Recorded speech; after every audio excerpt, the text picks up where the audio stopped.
warahmatullahi wabarakatuh.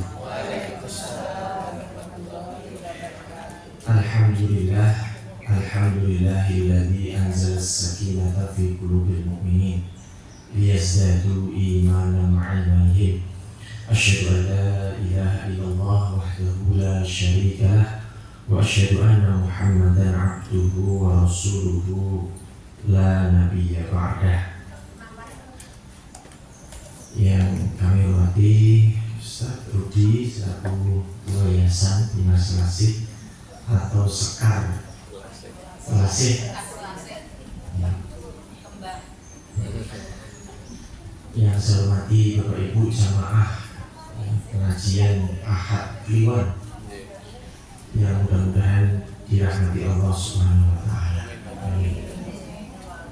Bapak Ibu, beberapa bulan yang lalu Pak Rudi ini WA saya, meminta saya tapi posisi sedang berhaji.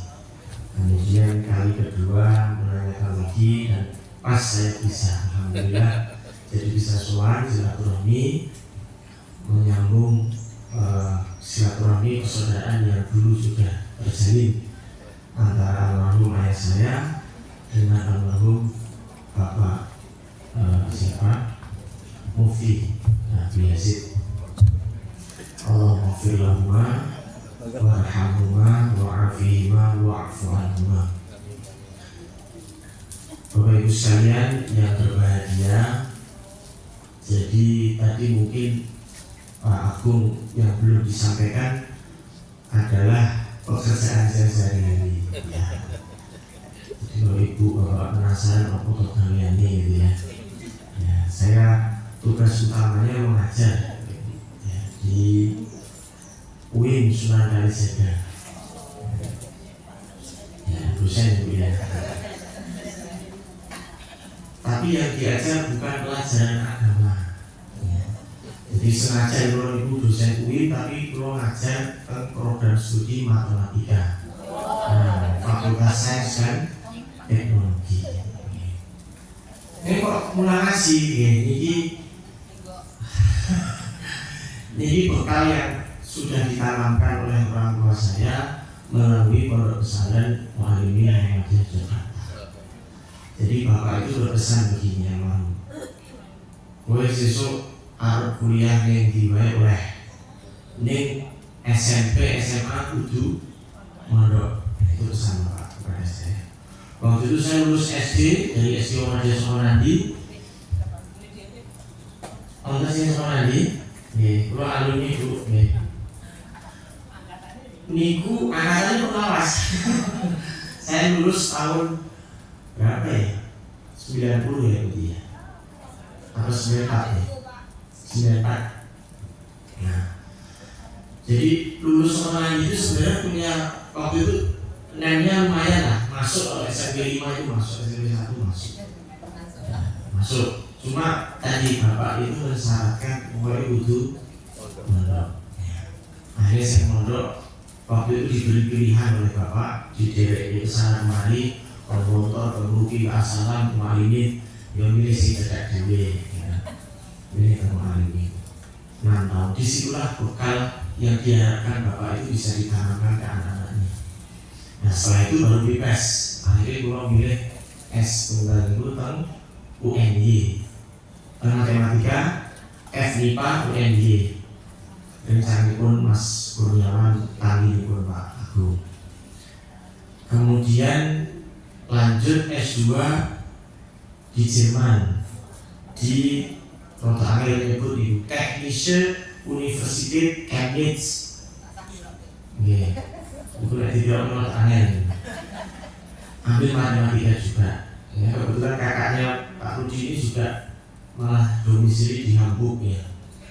Kemudian ulang ya, kemudian S3-nya kemarin di UTM, saya tidak mau Universitas Teknologi Malaysia, Johor itu yang ke Singapura ini ada nyebrang jembatan. Nah Bapak Ibu yang dirahmati Allah, salah satu tugas kita sebagai anak-anaknya almarhum itu adalah bagaimana melanjutkan kebaikan beliau. Kita berbagi tugas. ada yang bagian ini, bagian itu, mungkin yayasan ini, yayasan itu, dan seterusnya. Nah, alhamdulillah mohon doanya Bapak Ibu agar kami semua ahli waris ini bisa melanjutkan kebaikan beliau. Bapak Ibu, saya kemarin berusaha membaca satu hasil penelitian yang menarik ini yang ditulis oleh Monica Farwell. Itu jelas itu wong Yogyo itu. Iya, maksudnya Monica Verli ya, dari dari Indiana University School of Medicine. Apa yang beliau katakan, hasil risetnya itu mengatakan loneliness is as dangerous as smoking and alcohol. Apa ini kita? Monggo kita terjemahkan sana-sana. Loneliness itu artinya kesepian. Itu is as dangerous as, sama bahayanya dengan merokok dan miras. Saya ulangi ya, kesendirian, kesepian itu sama bahayanya dengan merokok dan sama bahayanya dengan alkohol.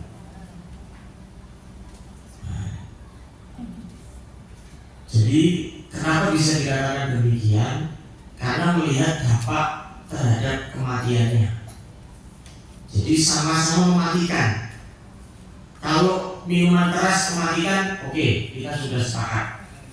Oke, orang minum minuman keras itu lebih berisiko untuk cepat meninggal dunia. Apalagi kalau kandungan alkoholnya tinggi. Kemudian orang yang merokok, kita juga sepakat. Orang yang gemar merokok, gemar lebih maksudnya, gemar merokok itu awet nom. Terus turun tua guys, mati. Itu jenisnya awet nom.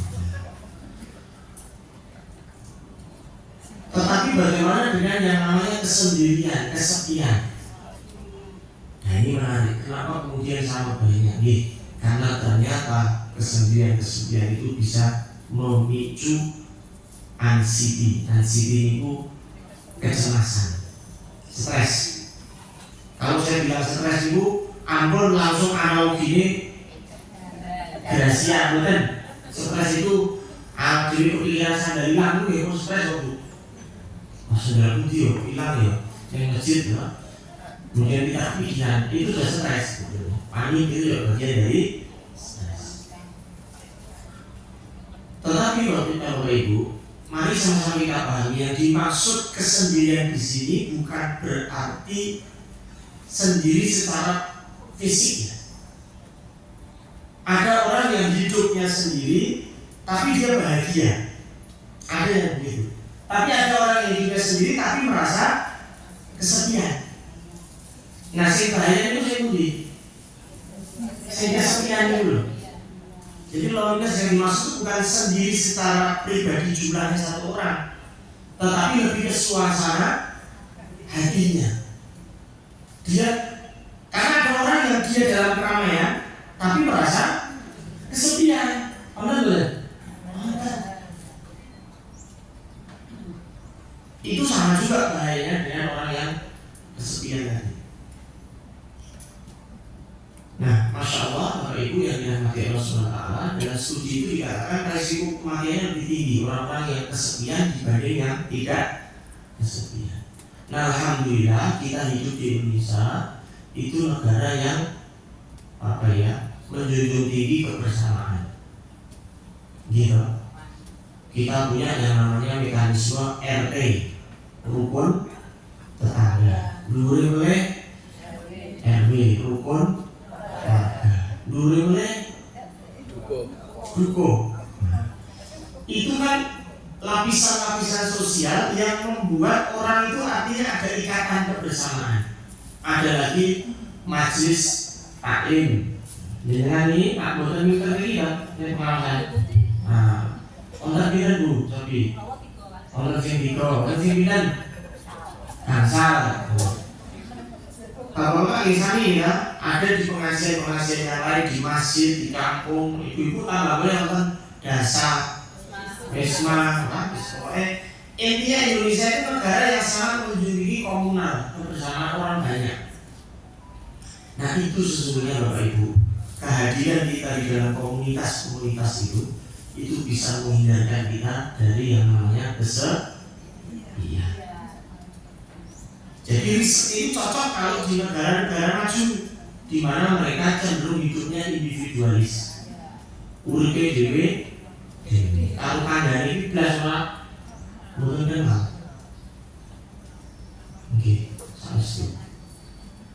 Nah itulah kenapa mari sama-sama kita pertahankan kebiasaan baik kita sebagai warga 62, yaitu bagaimana kita serawung, bagaimana kita berinteraksi ya dengan siapapun dalam komunitas apapun yang insya Allah itu bisa menghindarkan kita dari rasa.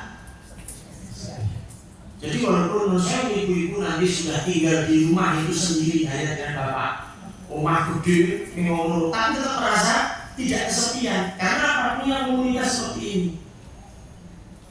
Komunitas yang tadi dikatakan oleh Pak Ketua saling mengingatkan dalam kebaikan, amar ma'ruf nahi munkar, termasuk berhati-hati dalam berpihak, termasuk dengan nyoblos pas pemilu itu berpihak kemudian itu dipertanggungjawabkan oleh Gusti Allah Subhanahu wa Ta'ala.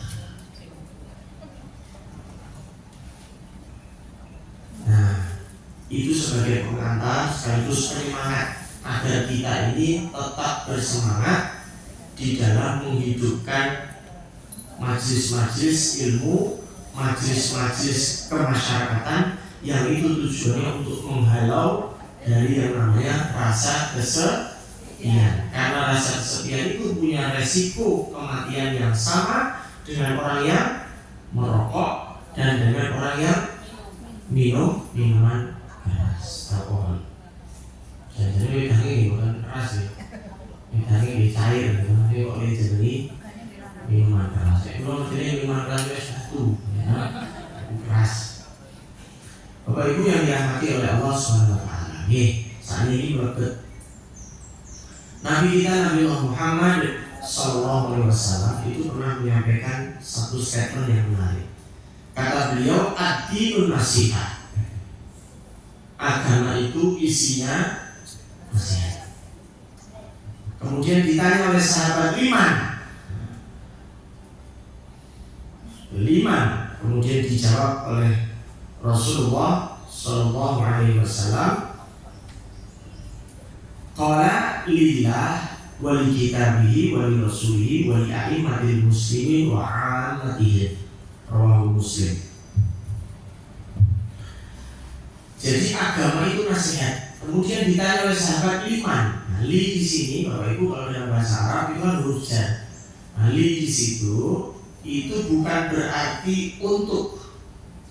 Jadi li itu artinya bisa macam-macam, bisa untuk, bisa milik. Ya, misalnya kita mengucap alhamdulillah, segala puji bagi, ya, bagi itu berarti istihaq, kepemilikan. Artinya yang memiliki hak untuk dipuji hanya Allah. Tapi nanti ada kata li itu yang artinya untuk. Ya, misalnya ana ahmilu alkitab li ibni, saya membawa kitab li ibni untuk anakku. Nah ini untuknya sudah beda. Li-nya sama-sama li tapi maknanya yang satu untuk, yang satu milik. Nah hadis yang tadi itu liman itu artinya milik siapa. Karena kalau kita terjemahkan untuk siapa nanti kacau maknanya.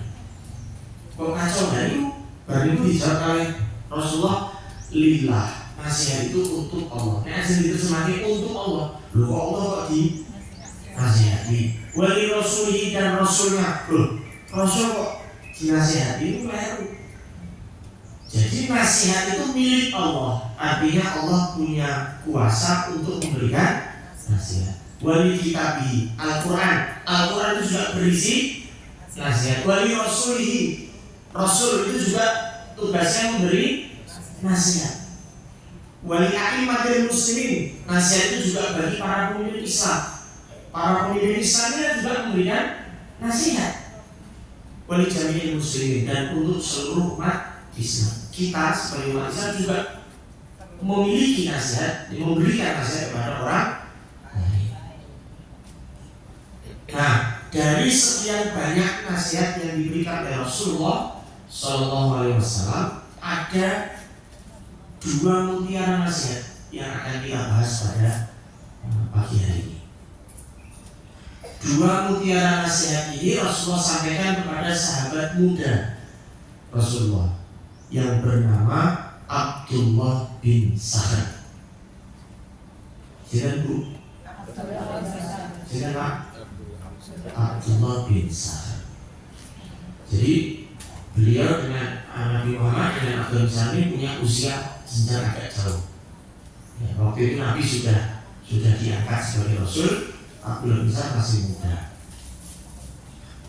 Nah, siapa itu Abdullah bin Sahal? Kok ini sebenarnya bukan populer. Tapi yang jelas Abdullah bin Sahal ini rajin meriwayatkan hadis. Ini kata di sini termasuk top 5, termasuk 5 besar perawi hadis. Kira-kira sini. Jadi dalam tradisi Arab itu ada istilah para ban. Nih, maksudnya para ban nih. Para ban atau nama samaran, nama lain, alias. Jadi Abdullah bin Sahal itu punya alias, yang aliasnya itu lebih terkenal daripada Abdullah bin Sahal. Siapa dulu? Jangan sering mirror hadis, an itu nggak? Sanes.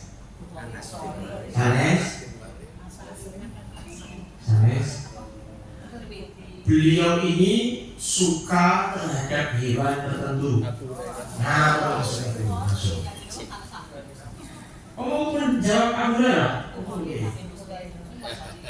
Abu Hurairah.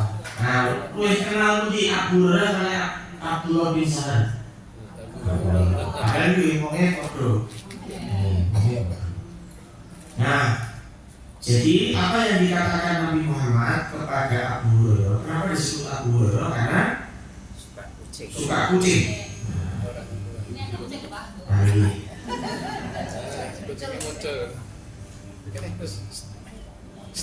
Jadi itu Abu Hurairah itu julukan yang bukan berasal dari dirinya sendiri. Bukan Abdullah bin Sahal mengatakan, aku tinggal Abu Hurairah, bukan. Tapi itu atas usulan Rasulullah dan para sahabatnya. Karena beliau suka melihara kucing, melindungi kucing, ditaruh di atas pohon. Ya, saudara. Ini gue masak ya, di sini kok kenapa?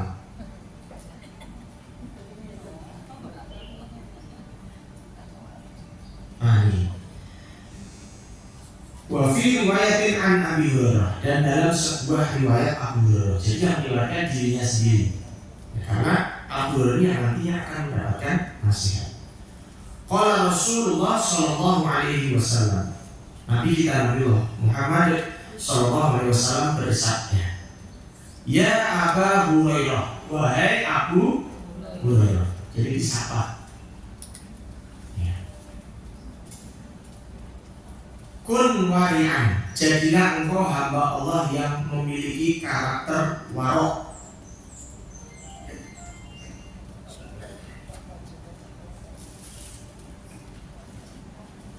Karakter apa?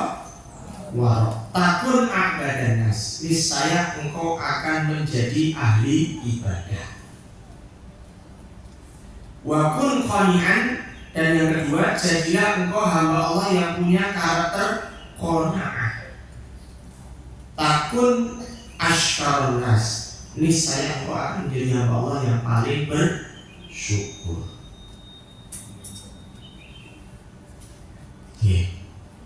Itu di antara nasihat Rasulullah kepada Abu Hurairah. Dan nasihat Rasulullah kepada Abu Hurairah itu juga berlaku kepada seluruh pengikut Nabi Muhammad Sallallahu Alaihi Wasallam, termasuk kita. Tugas para ulama adalah mewarisi para nabi. Al ulama warasatul anbiya. Mereka mewarisi nabi. Mereka punya tugas untuk menyampaikan apa saja pesan nabi, apa saja nasihat nabi. Di antara nasihat nabi yang pernah disampaikan kepada sahabat Abu Hurairah itu adalah dua hal ini. Milikilah sifat wara' dan sifat qanaah. Monggo kita bahas saudara-saudara. Napa niku wara'? Wara' itu sanes tikus itu dia niku. Kalau niku mirok ya, mirok. Wah. Wara' niku sanes sing Ponorogo niku lho. Niku biasa ya. Niku jadi wara' ya. Sanes niku. Tapi wara' ini yang ain, wara'.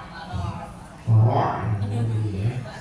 Nah, apa itu wara'? Nah, ini para ulama menyampaikan. Ini beberapa ulama ya. Di antaranya al-wara' huwa ijtinabus syubhat khaufan minal wuqu' fil muharramat. Wara' itu adalah ijtinabus syubhat, semangat untuk menghindari, meninggalkan hal-hal yang syubhat. Kenapa? Khaufan minal wuqu', karena dia khawatir minal wuqu'. Wuqu' itu terjerumus, kejeblong gitu ya. Takut nanti kejeblong, terjerumus fil muharramat, dalam hal yang diharamkan oleh Allah Subhanahu wa ta'ala. Jadi ada satu hadis yang mengatakan al halalu bayyin wal haramu bayyin. Sing halal dicetok, sing haram yo cetok. Wa ma bainahuma, dan di antara yang halal dan haram itu ada yang namanya mutasyabihat. Anu sing wilayah abu-abu. Sing mutasyabihat itu sing merah bukan halal. Haram ora, halal ora. Ora pakai cetok. Nah, orang yang punya karakter wara' itu dia akan berusaha meninggalkan perkara sing ora pakai cetok niku. Gere area abu.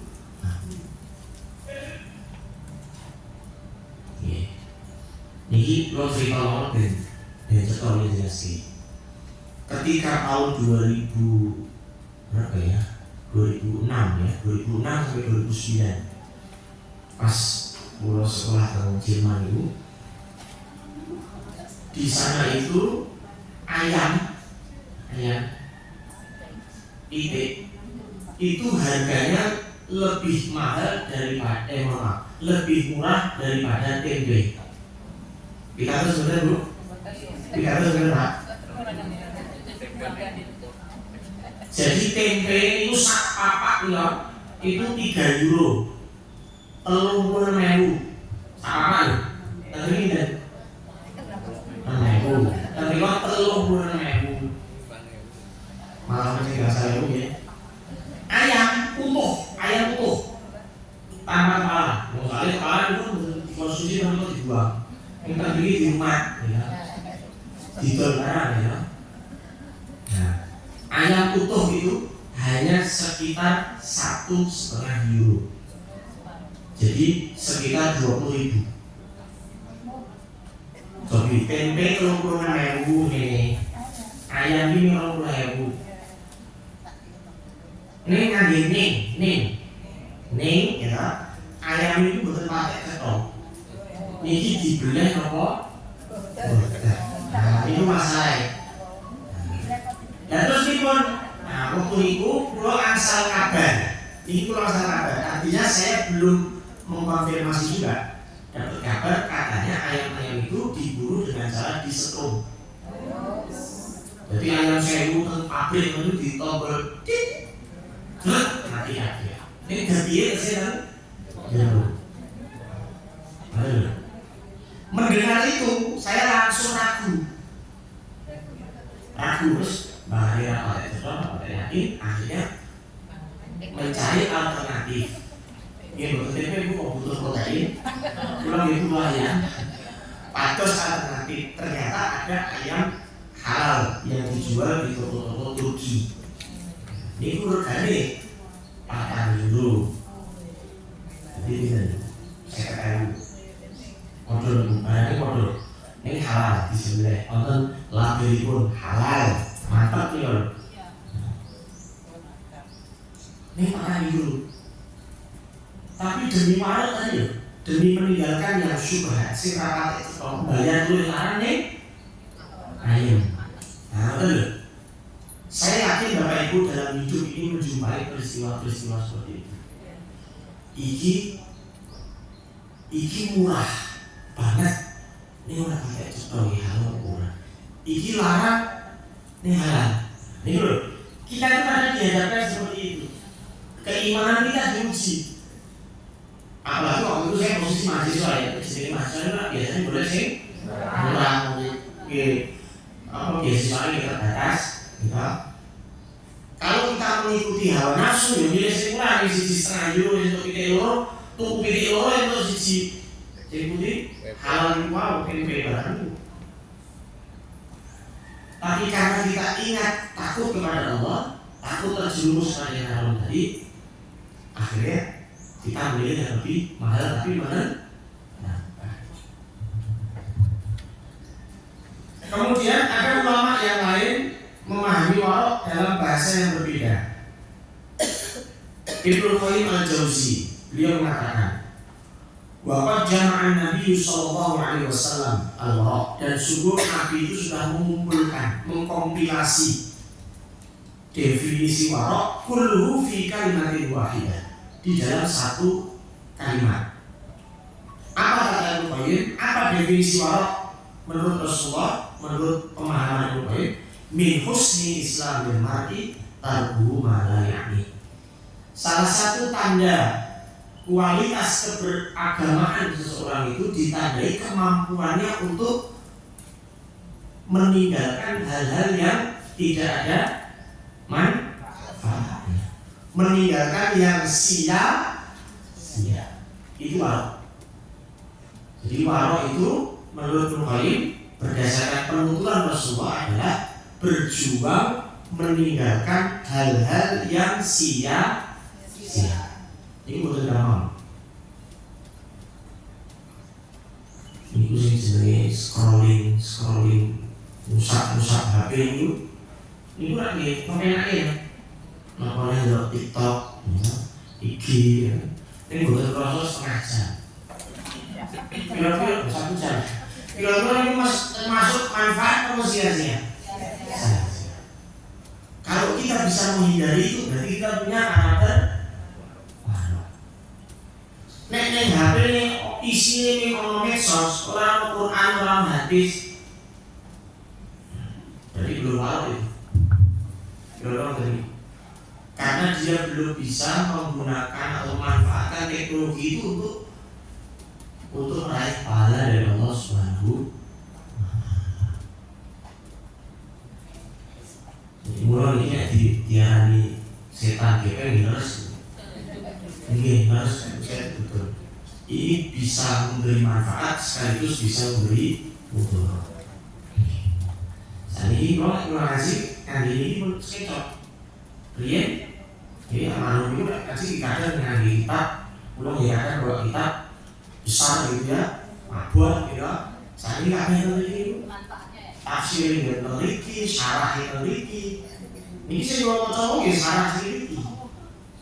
Syarah itu syarah. Nah orang ya, syarah itu penjelasan. Jadi kalau ada penafsiran Riyadhus Shalihin, kitab Riyadhus Shalihin, ada kitab Riyadhus Shalihin, ada kitab syarah Riyadhus Shalihin, penjelasan daripada Riyadhus Shalihin. Nah, jadi tinggal siapa yang memegang ini, bagaimana kita memanfaatkannya. Nah, Bapak Ibu, orang yang punya karakter warok ini dia akan berjuang. Saya pakai bahasa berjuang karena memang ini butuh perjuangan untuk meninggalkan sesuatu yang sia-sia. Dalam sehari-hari itu kita bisa punya waktu 24 jam, dan itu semua sama. Mulai dari presiden sampai RT itu sama. Sehari semalam berapa? 24 jam. Orang juga Mergo presiden sedih semuanya 20 jam kan bukan. Waduh. Tetapi dari 24 jam itu berapa jam yang kita gunakan untuk yang bermanfaat? Oke, untuk tidur itu sudah sepertiga hidup kita. Kalau kita itu meninggal di usia 90, maka sebetulnya kita tidur berapa? 30 tahun. Sungguh ya dulu ya. Oke, saya itu, iya. Kalau menurut catatan kesehatan itu kan tidur antara 6 sampai 8 jam. Katakan 8 itu sepertelon. Artinya berapa usia kita itu tinggal hampir sepertiga ini kita gunakan untuk tidur. Berarti ini barek orang pertelon. Orang pertelon di rokok. Nah, itu yang sesungguhnya nantinya dipertanggungjawabkan di hadapan Allah Subhanahu wa Ta'ala. Nasihatkan. Yang kedua adalah nasihat Muhammad kepada siapa? Abu Hurairah adalah kun qani'an. Jadi aku hamba Allah yang punya karakter qanaah.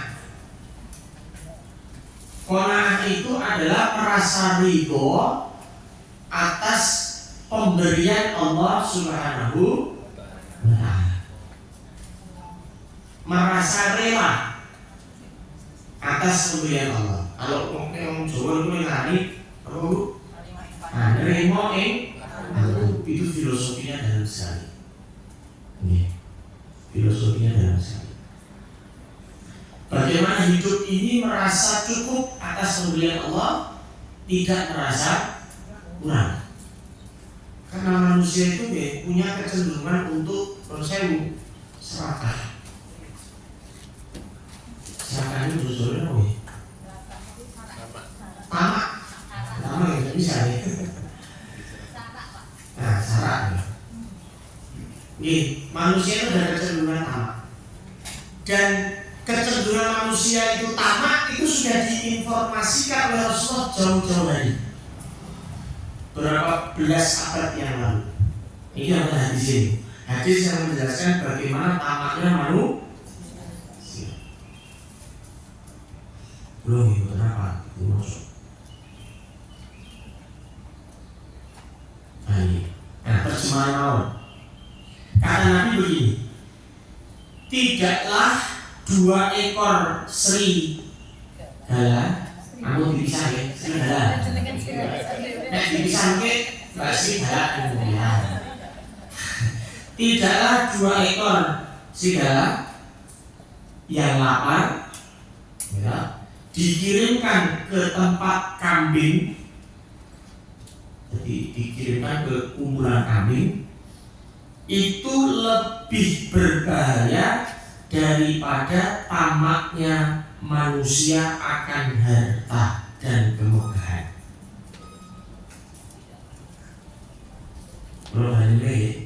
Tidaklah ya 2 ekor serigala yang lapar itu dihadapkan dengan kambing-kambing itu lebih tamak daripada tamaknya manusia terhadap harta dan kemegahan.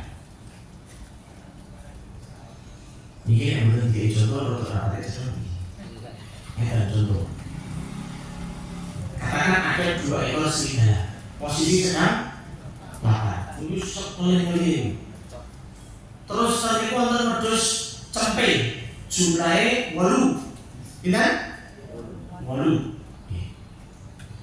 Katakan serigala itu diberi kesempatan untuk memakan cempe tadi yang jumlahnya 8. Tetapi serigala itu punya kemampuan apa istilahnya kuota makan. Wis mentok itu disuruh lah 2 kambing daya tampung. Berapa sisa kambing yang ada? Ini matematika ini. Matematika. Wah, pengajian malah bisa pikir kan? Berapa Bapak Ibu? Integral Pak. Kalau tak jawab ini Pak. Jangan. Ibu itu mikirin kalau tak jawab ini. Jadi sisanya berapa? Pun tak jawab. Berarti masih 6 Pak. Di integral. Dari mana semua biasanya kalau masal. Ini ya. Dari fokus 2 ekor serigala dihadapkan pada 8 kambing. Ya, kuota makan 1 kilo serigala itu 2 kambing. Berapa sisa kambing ada? Ini kualitas. Kan betulnya hanya kalkulator kan? Kalkulatornya begitu. Kira-kira nih nek serigala itu pun rampung rong wedhus itu terus apa yang dilakukan? Pergi. Ini saat ini nek menungso bingung. Oh, dibungkus kan, mulai kemah, ini rumah. Masya Allah. Ngeres. Kalau kemampuan perutnya hanya 2, ya sisanya dibawa, mulai beta. Itulah manusia. Dengan dalih membadir. Ya kok medus ya? Menungso itu semen gitu ya kok. Tuh beton gitu ya Pak kita. Bener. Alat kesehatan juga. Soalnya itu ya pada bahannya stainless steel. Ya Allah ya Rabbi. Jadi itu benar ya yang dikatakan Nabi itu benar. Bahwa manusia itu lebih tamak daripada hewan yang lapar. Karena omnivora. Omnivora itu makan segala. Segala itu kita masuk semua. Roti masukkan diutak. Ya Allah ya Karim. Nah, itulah manusia punya rasa serakah, punya rasa tamak. Bahkan kadang ada orang itu yang berusaha untuk tampil melebihi kemampuannya. Di ruang utang sih penting kita keren. Pokoknya nek nganggo kaos sing ora ono jeret ngono iku. Atau jeret ya. Kalau sebut Apple mungkin ada iklan ya. Ini gatel, jadi ini gatel. Ya, nek mboten nganggo sepatu sing jeret telu iku. Niku lek aku kok angel. Simpel-simpel. Masya Allah. Itu bagian dari tamakan. Melebihi dari apa yang menjadi kemampuannya. Padahal Nabi kita mengajarkan agar kita memiliki karakter qanaah. Sederhana cukup, merasa cukup atas pemberian Allah.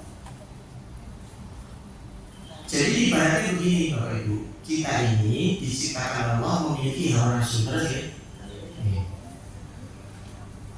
Hawa nafsu kita ini kadang melampaui batas. Pengen tuku kain, kalau ngajak ngomong itu, bapak itu biasanya itu rasanya itu pengen ibu-ibu dijadi personal sehat, pengen fokus, bukan punya ilmu, gandeng terus mesra, bukan mesra ya, mereka lebih ya simpel.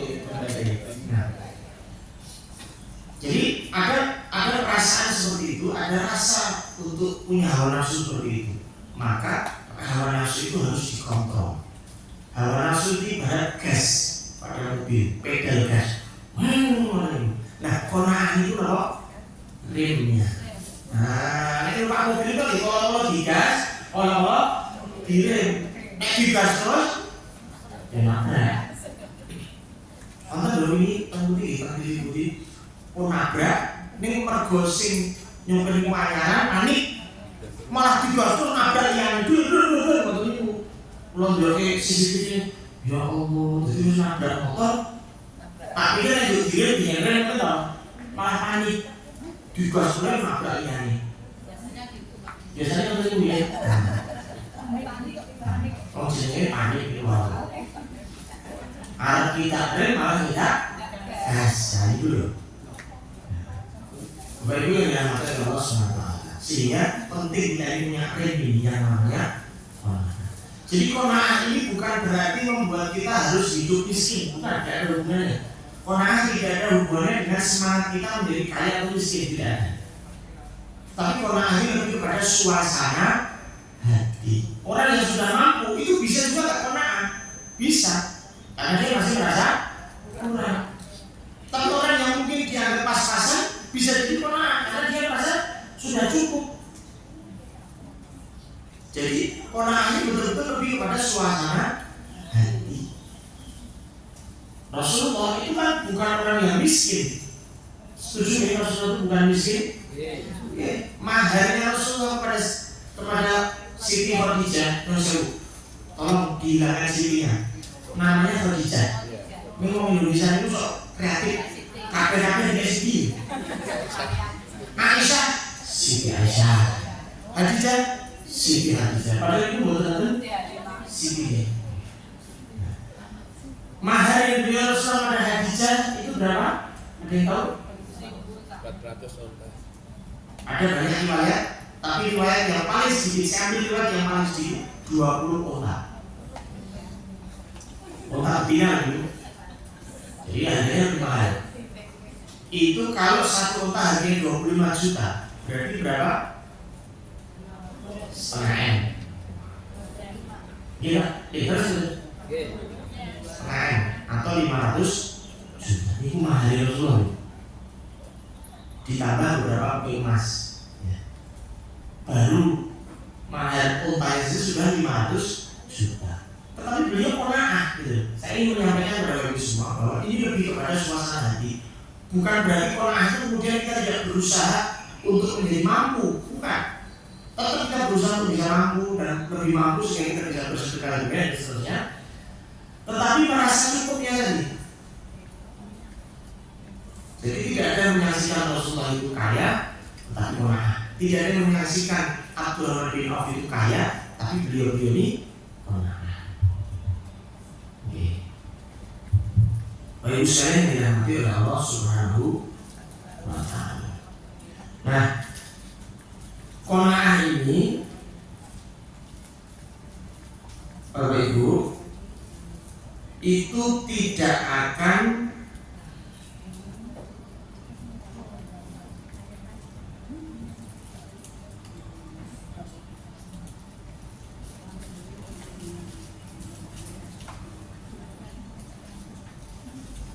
membuat seseorang merasa kurang atas nikmat Allah. Karena apa? Karena dia menganggap bahwa semua nikmat yang Allah berikan itu sudah lebih dari cukup dan bahkan tidak bisa kita hitung. Iya. Karena apa? Karena manusia itu mengukur nikmat Allah itu hanya berdasar materi. Ini belum masalah. Padahal nikmat Allah itu luas. Panjangnya sadar ambegan. Coba tarik nafas panjang. Dibuang pelan-pelan. Itu sudah nikmat. Tidak semua orang bisa melakukan itu. Panjang angkat tangan satu coba. Lebih. Sekarang dua. Sakit kali-kali? Tidak sakit? Nah, untuk sini sakit atau? Nah, bisa angkat dua-duanya sudah nikmat. Padahal bisa angkat satu juga nikmat. Untuk ini dua-duanya tidak bisa angkat.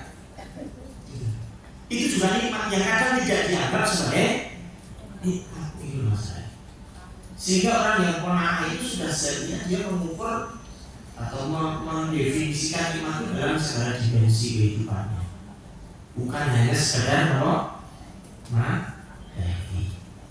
Nah, insya Allah, Ibu, kalau kita punya dua sifat ini, sifat warok dan qanaah, ya, maka kita sudah mewarisi apa yang menjadi nasihat dari Rasulullah SAW kepada Abu Hurairah. Dan memang tugas kita itu mendengarkan dan berusaha untuk menjalankan apa yang menjadi nasihat Rasulullah Sallallahu Alaihi Wasallam. Makanya nasihat Rasulullah masa itu aku tahu-tahu rumah ini abad dengan ngomong ini saya itu. Nah, kalau dalam posisi mendengar itu kesel. Oke, jangan dikira yang capek itu yang bicara, tapi yang mendengar capek. Dan kalau terlalu lama, ya nanti capek lagi. Di kadang kasih orang dipanggungkan sebagai perkataan Nasrul minallah wa fathun qarib wa basyiril mu'minin wa basyiril mukhbitin. Assalamualaikum warahmatullahi wabarakatuh. Tambah doa atau mungkin 1-2 pertanyaan. Oh, ada ya, menurut saya dari kebiasaan. Pertanyaan itu berdoa ya. Oh, aku sih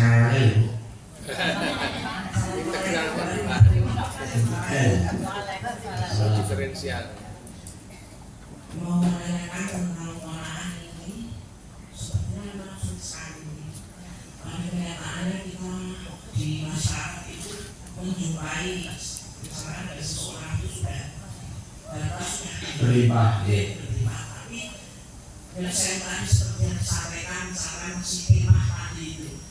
Masih firman. Itu masih kemah tidak seimbang dengan kita yang berilmunya mungkin sampai ratusan juta apa untuk sekitar smack itu tadi masih kemah itu.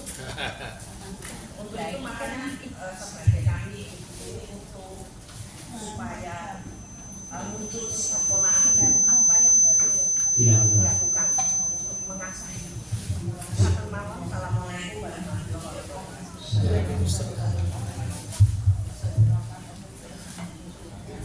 Benar baik, sekalian juga. Oh iya, benar. 2 tambah 2 Ibu ya. Assalamualaikum warahmatullahi wabarakatuh. Pak, yang ingin saya tanyakan itu ini kan sekolah itu banyak sekali yang jual ayam potong itu.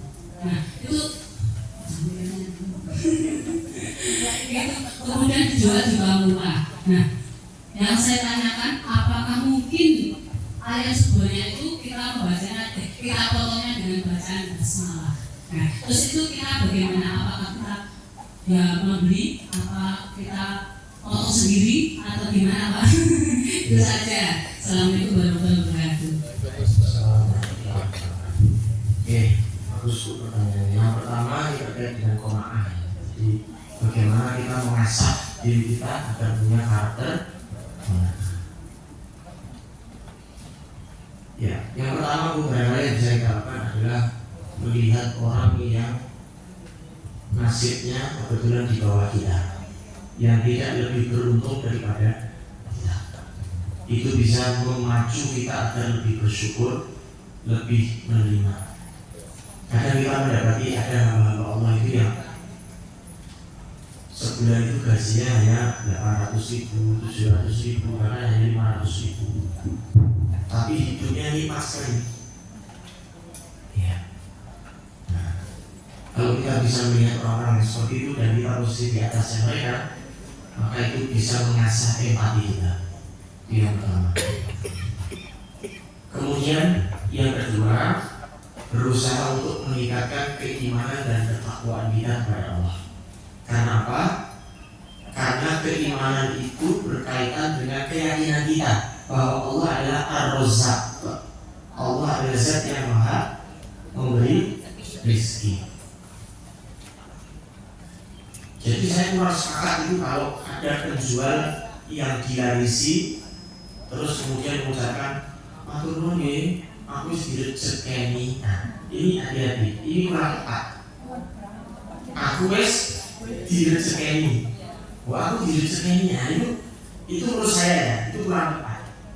Karena Ar-Razzaq yang Maha memberi rezeki adalah Allah. Lu HP aja bahwa aku dipayoni, nah jelas itu jelas. Dipayoni itu berarti dipayoni ya. Dipayoni. Jadi kalau dipayoni oleh organisasi. Maka jadi karena ada statement kita yang agak menyerempet ke wilayahnya Allah Subhanahu. Nah, itu butuh keimanan, butuh keyakinan bahwa Allah itu yang memberikan rezeki, tugas kita berikhtiar maksimal dan serahkan hasilnya kepada Allah. Panjang tidak pengawasan itu namanya mengasah keimanan dan ketakwaan kita. Yakin loh. Kita itu diminta belajar kepada burung. Burung itu makhluk Allah yang sangat tawakal. Ya, pagi hari terbang dalam keadaan lapar, sore pulang dengan mosok kalah karo manuk. Burung itu mengajarkan kita tawakal. Ya. Kemudian yang ketiga Bu, yang saya katakan agar kita punya sifat qanaah adalah berdoa, memohon kepada Allah. Jangan remehkan berdoa ya, Bapak Ibu. Berdoa ini dahsyat luar biasa. Ya. Karena kita tidak pernah tahu doa dari lisan siapa yang didengar oleh Allah. Doa dari lisan siapa yang dikabulkan oleh Allah. Kan kita itu sering Bapak Ibu minta tolong, yuk aku turun doa ya yuk. Yuknya apa ini? Nemboh wis sekolah yuk sing Nanti ketika dulu kan betul-betul tugas kita ini ibaratnya menjaring jaring. Minta doa pada orang yang solid, maka insya Allah itu bisa membantu keterkabulan doa kita. Jangan kita doa pada orang yang sudah meninggal dunia. Wonten wasilah kali sing wis mati. Wasilah itu butuh kali sing mati. Wasilah kali sing tesih urip. Pak Yai mun sewu nyuwun didongake. Itu namanya wasilah. Itu boleh. Karena masih hidup Pak Yainya. Tapi kalau kita menyandarkan kepada seseorang yang sudah meninggal, orang yang meninggal itu justru memerlukan doa kita. Ini yang kadang masih terjadi di masyarakat. Jadi ini yang saya maksud pentingnya berdoa. Karena apa? Allah itu yang membolak-balikkan hati manusia. Termasuk juga fenomena tadi sudah dimampukan Allah tapi masih merasa kurang. Itu banyak betul. Sudah dimampukan Allah tapi belum melaksanakan rukun Islam yang 5 itu, terutama yang terakhir haji. Benar? Banyak. Bahkan ada orang yang sebetulnya belum masuk kategori mampu, tapi kesenyanyi kaji itu ada. Nah itu PR kita semua. Bagaimana memberikan kesadaran pada mereka, makanya berdoa. Yang paling dulu sampai belum ada ini. Wahai Allah yang membolak-balikkan, teguhkanlah hati kami ini dalam agama-Mu. Makanya jangan lihat Bapak Ibu kalau orang ada yang berubah 180 derajat, bukan 360 derajat ya. Kalau 360 derajat dari klaim. Ini matematika klaim. Memang orang itu bicara nggak bisa dari kebiasaan. Jadi 180 derajat. Ada yang esok tempe sore.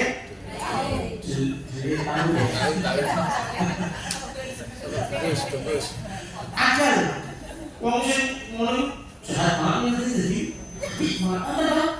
Itu karena Allah sudah membolak-balikkan dan itu kita berdoa mendoakan mereka yang mendoakan kita juga agar Allah tetap membuat kita istiqomah, merasa cukup dengan nikmat Allah. Maka hidup itu tenang, tidak panik. Orang yang tak pernah itu panik. Tombol itu kulkas. Itu sisi, besok aku itu saya pikirnya. Oh, panik loh. Itu orang yang panik seperti itu tandanya dia tadi belum melakukan. Apa dia? Yang kedua, ayam. Nah ini betul Bu, kita ini banyak menemukan penjualan ayam yang kalau bahasa saya syubhat. Berapa ekspor?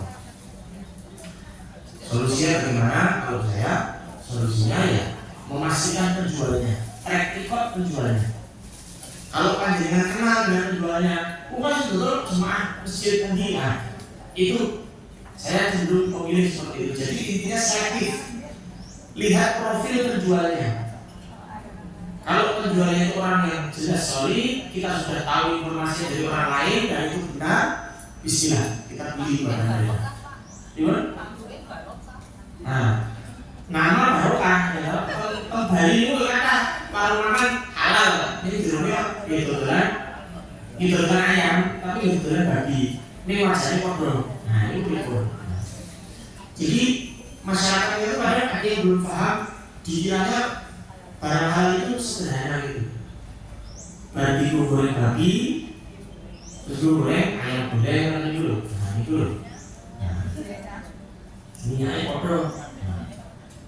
Nah, sehingga kalau kembali pada ayam tadi, pastikan penjualnya itu kita tahu track recordnya. Memang ini disembelih dengan mengucap bismillah dan disembelih dengan cara syariat sampai darahnya keluar semua. Nah yang seperti itu, ya sudah. Kalau saya cari beli di toko-toko atau di warung-warung tetangga kita yang aman, yang jelas stok tetap. Sehingga apa? Sehingga tadi kita itu tidak mimpi-mimpi tadi loh. Ini murah ya, hari itu loh, ada soal bodoh ibu. Ini bacanya ayam tiran itu murah. Harganya separuh harga.